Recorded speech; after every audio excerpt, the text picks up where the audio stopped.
بسم الله الرحمن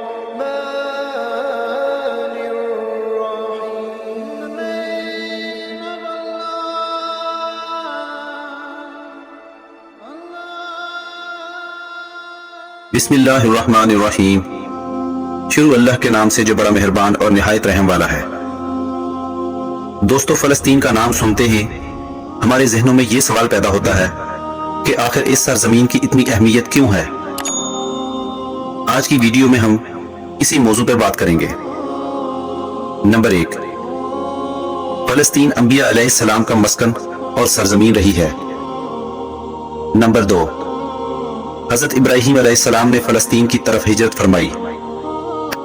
نمبر 3، اللہ تبارک تعالیٰ نے حضرت لوط علیہ السلام کو اس عذاب سے نجات دی جو ان کی قوم پر اسی جگہ پر نازل ہوا تھا.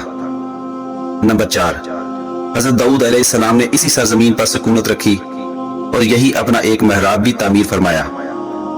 نمبر 5، حضرت سلیمان علیہ السلام اسی ملک میں بیٹھ کر ساری دنیا پر حکومت فرمایا کرتے تھے. نمبر 6، چیونٹی کا وہ مشہور قصہ جس میں ایک چیونٹی نے اپنی باقی ساتھیوں سے کہا تھا، اے چیونٹیو اپنے بلوں میں گھس جاؤ، یہیں اس ملک میں واقع اسکلان شہر کی ایک وادی میں پیش آیا تھا جس کا نام بعد میں وادی نمل یعنی کہ چیونٹیوں کی وادی رکھ دیا گیا تھا. نمبر 7، حضرت زکریا علیہ السلام کا محراب بھی اسی شہر میں ہے. نمبر 8، حضرت موسیٰ علیہ السلام نے اسی شہر کے بارے میں اپنے ساتھیوں سے کہا تھا کہ اس مقدس شہر میں داخل ہو جاؤ. انہوں نے اس شہر کو مقدس، اس شہر کے شرک سے پاک ہونے اور انبیاء علیہ السلام کا مسکن ہونے کی وجہ سے کہا تھا. نمبر 9، اسی شہر میں کئی معجزات وقوع پذیر ہوئے جن میں ایک کنواری بی بی حضرت مریم کے وطن سے حضرت عیسیٰ علیہ السلام کی ولادت مبارکہ بھی ہوئی.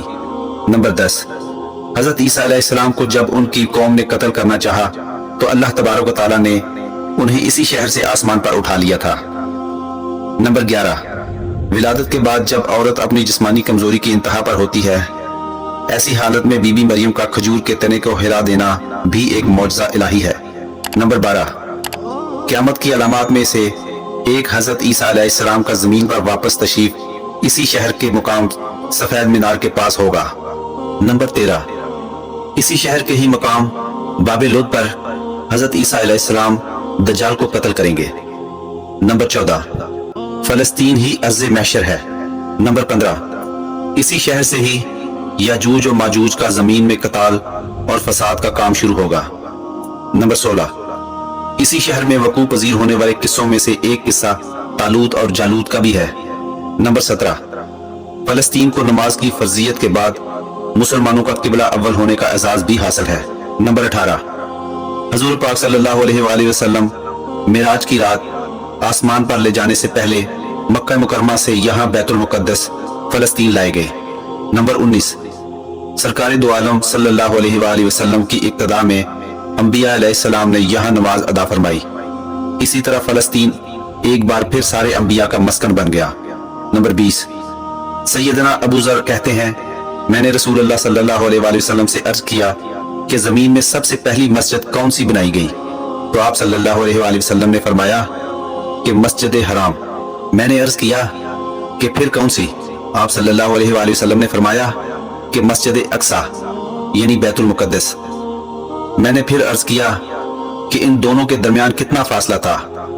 آپ صلی اللہ علیہ وآلہ وسلم نے فرمایا کہ 40 برس کا، اور تو جہاں بھی نماز کا وقت پا لے وہی نماز ادا کر لے، بس وہ مسجد ہی ہے. نمبر 21، نبی کریم صلی اللہ علیہ وآلہ وسلم کے وصال کے بعد حضرت ابو بکر رضی اللہ تعالی عنہ کو ارتداد کے فتنہ اور دیگر کئی مشکلوں سے نمٹنے کے لیے عسکری اور افرادی قوت کی اشد ضرورت کے باوجود بھی ارض فلسطین کی طرف آپ صلی اللہ علیہ وآلہ وسلم کا تیار کردہ لشکر بھیجنا بھی ایک ناقابل فراموش حقیقت ہے. نمبر 22، اسلام کے سنہری دور فاروقی میں دنیا بھر کی فتوحات کو چھوڑ کر محض فلسطین کی فتح کے لیے خود سیدنا عمر کا چل کر جانا اور یہاں پر جا کر نماز ادا کرنا اس شہر کی عظمت کو اجاگر کرتا ہے. نمبر 23، دوسری بار بہینہ معراج کی رات بروز جمعہ 27 رجب 583 ہجری کو صلاح الدین ایوبی کے ہاتھوں اس شہر کا دوبارہ فتح ہونا بھی ایک نشانی ہے. نمبر 24،